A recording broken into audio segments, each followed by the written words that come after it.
Hi, Aaron here, and this is the mini course on the mixed voice, or the mixed voice, or the blended voice. You hear it called different things, but I'll just basically call it your mix.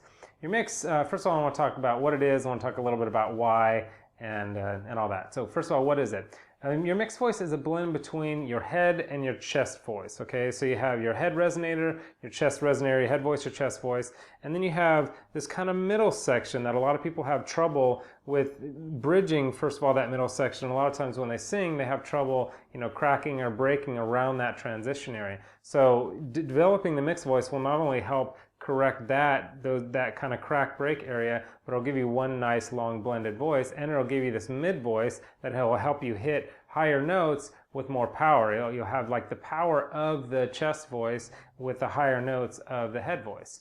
And this is the pharyngeal voice. I don't know if you ever heard the word pharyngeal, but from your pharynx in the back of your, basically behind and back of around your Adam's apple. So your pharyngeal voice, which is like this kind of brassy, whiny, like that kind of sound. It's kind of an annoying sound, but when you bring that resonator into the rest of your voice and blend it with your head and chest voice, you get the combined resonance of all of them. It gives the illusion of having like more weight and more chords in there, so you get like this full kind of sound in your voice that you want.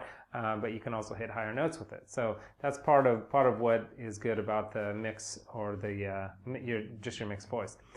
So connects your head and voice, the bridge area, your head and chest voice. Told you that. It's the middle resonator, so you got your head and chest resonator. It's your middle resonator.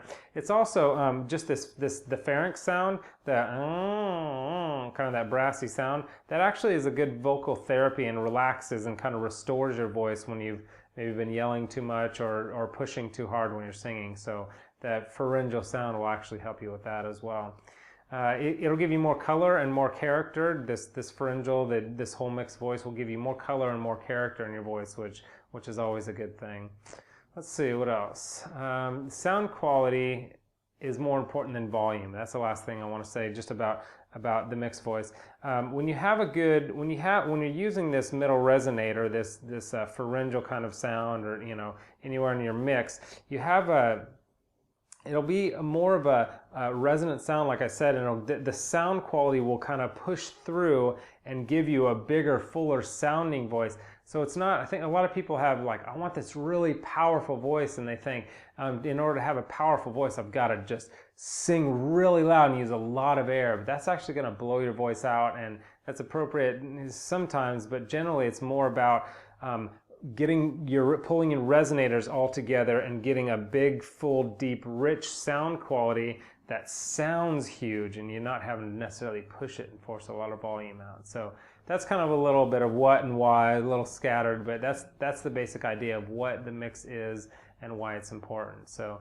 in the other videos, I will give you some actual exercises and a little more training about what it is.